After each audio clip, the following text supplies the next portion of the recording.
Hello everyone, कैसे हैं आप सब। आज हम डिस्कस करने जा रहे हैं G20 के बारे में। G20 that is group of 20। Group of 20 क्या? Group of 20 countries, that is 19 countries plus 1 European union. ठीक है, G20 हमारे लिए और भी ज़्यादा इंपॉर्टेंट हो जाता है जानना और डिस्कस करना, क्योंकि G20 की प्रेसिडेंसी इस साल मतलब दिसंबर 1 2022 से स्टार्ट होकर इस पूरे साल इंडिया के पास है। हर एक साल में G20 की प्रेसिडेंसी चेंज होती जाती है, डिफरेंट सबको इक्वल रीजनल रिप्रेजेंटेशन मिले इस हिसाब से चेंज होती है और हर कंट्री के पास जाती है। ठीक है, इस साल इंडिया के पास है ये प्रेसिडेंसी, तो इंडिया क्या कर रहा है, इंडिया ने किस तरीके से यूज़ किया इस प्रेसिडेंसी को अपने कंट्री को हाईलाइट करने के लिए, अपने कंट्री के लोगों को हाईलाइट करने के लिए, ये हम देखेंगे। बट उससे पहले हम थोड़ा सा जान लेते हैं कि G20 एग्जिस्टेंस में कब आया और क्यों आया। G20 एक्चुअली 1999 में फॉर्म हुआ था और उस टाइम के एशियन फाइनेंशियल क्राइसिस के वजह से फॉर्म हुआ था, जो कि अराउंड 1997 में आया था। इसके बारे में डिटेल में हम कभी और किसी और वीडियो में बात करेंगे। एशियन फाइनेंशियल क्राइसिस जब आया उसके बाद 1999 में सारे फाइनेंस मिनिस्टर्स ने, मतलब मेजर कंट्रीज़ के फाइनेंस मिनिस्टर्स और सेंट्रल बैंक के गवर्नर्स, क्योंकि फाइनेंशियल क्राइसिस था इसलिए फाइनेंस मिनिस्टर्स और सेंट्रल बैंक के गवर्नर्स ने डिसाइड किया कि भाई अब हमारे लिए ज़रूरी है कि साल में हम एक बार मिलकर बैठे और ध्यान दें हमारी इकोनॉमी में हो क्या रहा है और ओवरऑल वर्ल्ड में इकोनॉमी में क्या हो रहा है, ताकि दोबारा इस तरीके की फाइनेंशियल क्राइसिस ना आए। 1999 में ये हुआ। फिर एक और बहुत बड़ी ग्लोबल फाइनेंशियल क्राइसिस आई, जो कि एक्चुअली में यूएस में स्टार्ट हुआ था, वो आया 2008 में। तो 2008 में जो हेड ऑफ द नेशंस हैं या लीडर्स ऑफ द नेशंस हैं, उन्होंने G20 को उसके एग्जिस्टिंग फॉर्म से अपग्रेड करके इस तरीके का मीट बना दिया, जिसमें ना सिर्फ फाइनेंस मिनिस्टर्स और सेंट्रल बैंक के गवर्नर्स मिलेंगे और मीट करेंगे, जब बल्कि हेड ऑफ द गवर्नमेंट्स, मतलब प्रेसिडेंट किसी कंट्रीज में, किसी कंट्री में प्राइम मिनिस्टर, जो भी उस पर्टिकुलर कंट्री के हेड ऑफ द गवर्नमेंट या लीडर्स कहलाते हैं, वो मिलके बैठ के बातें करेंगे। ये चेंज कब आया? 1999 में पहली बार ये एग्जिस्टेंस में आया था। 2008 में इसके कैरेक्टर को चेंज करके अपग्रेड कर दिया गया। ये तो हुआ बेसिक्स ऑफ G20। अब इंडिया में G20 जो होल्ड किया जा रहा है वो 1 दिसंबर 2022 से इंडिया ने प्रेसिडेंसी संभाली। G20 का जो पूरा प्रोसेस होता है वो 2 ट्रैक्स में डिवाइडेड है। पहला फाइनेंस ट्रैक जो हमेशा से होते आ रहा था 1999 से, फाइनेंस के बारे में भी ही बात करते थे, तो फाइनेंस ट्रैक अभी भी उसी चीज़ पे काम करता है। दूसरा ट्रैक जो ऐड किया गया वो होता है शेरपा ट्रैक, मतलब अभी तक जो फाइनेंस पे जो सारी बातें चलती आ रही थी सिर्फ उसी पे डिस्कशन चलता था 2008 तक।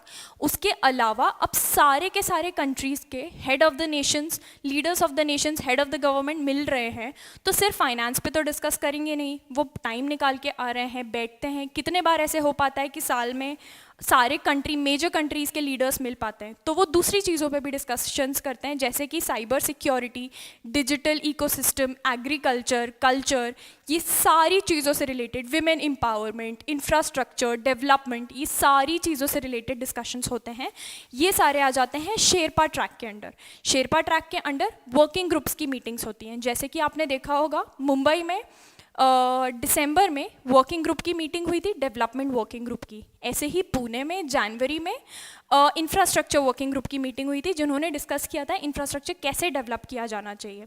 ऐसे सेपरेट वर्किंग ग्रुप्स की मीटिंग्स होंगी पूरे इंडिया में। इंडिया इस बार होस्ट कर रहा है, तो अक्रॉस 50 सिटीज़ ऐसी छोटी छोटी मीटिंग्स हो रही हैं वर्किंग ग्रुप्स की, और 50 सिटीज़ में अराउंड 200 मीटिंग्स होने वाली हैं। उसके बाद फाइनली एक समिट होगी। समिट का बेसिकली मतलब कॉन्फ्रेंस ही होता है, जिसमें सब लोग मिलकर बैठते हैं और बातें करते हैं। बट उस समिट में फाइनली जो सारे head of the nations, head of the government leaders हैं, वो सारे आएंगे कंट्रीज़ के। पूरे साल जो मीटिंग्स चलती हैं उसमें पर्टिकुलर डिपार्टमेंट के जो रिप्रेजेंटेटिव होते हैं हर कंट्री के, वो आके मिलके बैठ के बातें करते हैं, क्योंकि ऑब्वियसली इतना टाइम और इतना ज़्यादा टाइम निकाल के लीडर्स और हेड्स ऑफ द गवर्नमेंट बैठ के पूरे साल तो एक कंट्री में नहीं रह सकते ना, इसलिए पूरे साल डिस्कशंस और नेगोशिएशंस रिप्रेजेंटेटिव्स करते हैं, और उसके बाद फाइनली जो एक समिट होती है, जो फाइनल एक लास्ट में समिट होती है, उसमें जो भी साल भर नेगोशिएशंस चले हैं उसका फाइनल डिसीजन कि ऐसी चीज़ होनी है या नहीं होनी है, वो नेगोशिएशन को फाइनल कंक्लूड करते हैं जो लीडर्स होते हैं या हेड्स ऑफ द गवर्नमेंट्स होते हैं उस समिट में।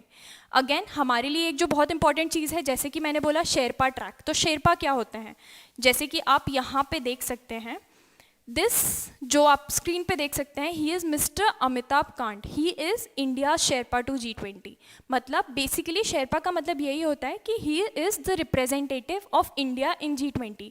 जो इंडिया के साइड से नेगोशिएशंस होने वाले हैं उन सबको मिस्टर अमिताभ कांत स्टीयर करेंगे। ऐसे हर कंट्री के जो रिप्रेजेंटेटिव्स होते हैं उनको शेरपा बुलाया जाता है। Again another very important term is troika. Troika जैसे कि हमको नाम से समझ में आ रहा है, ट्रॉय या tri, anything which has something to do with a group of 3। Tri मतलब 3 होता है ना, वैसे ही ट्रॉयका मतलब अब ग्रुप ऑफ 3 कंट्रीज। 3 कंट्रीज कौन कौन? अब एक वो कंट्री जिसके पास पिछली प्रेसिडेंसी रह चुकी है G20 की, सेकेंड कंट्री जिसके पास प्रेजेंट प्रेसिडेंसी है G20 की, करेंट प्रेसिडेंसी, और थर्ड कंट्री जिसके पास फ्यूचर प्रेसिडेंसी जाएगी। इस समय पहली बार ऐसा हुआ है कि ट्रॉयका में तीनों कंट्रीज आर डेवलपिंग कंट्रीज, जैसे इंडोनेशिया जिसके पास पिछली प्रेसिडेंसी थी इंडिया से पहले, बीच में प्रेजेंट प्रेसिडेंसी जो इंडिया के पास है, तो the second country in the troika is India, and the third country in the troika is Brazil, जिनके पास अगले साल इंडिया के बाद जिनके पास प्रेसिडेंसी जाने वाली है।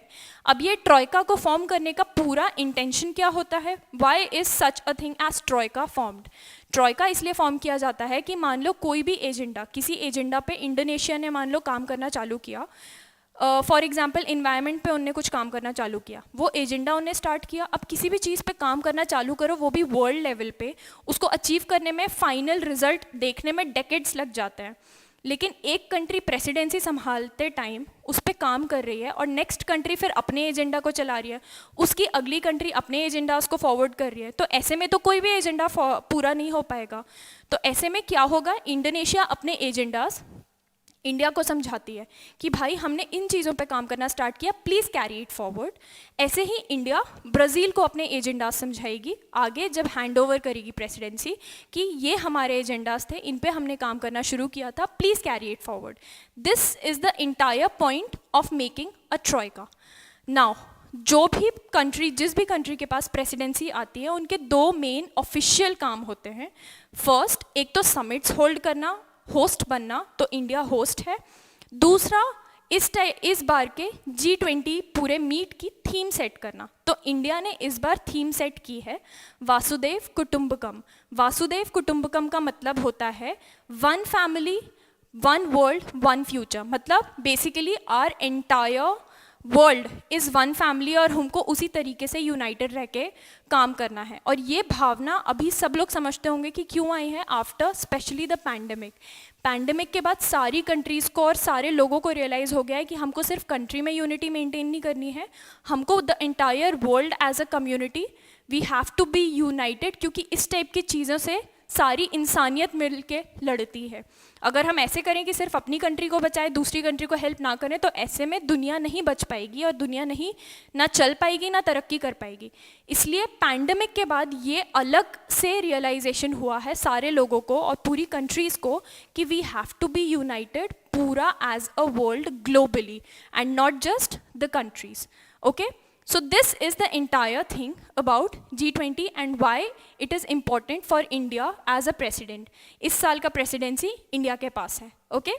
In the next video, we'll talk a little more about the financial crisis. I'll see you in the next video. Bye-bye.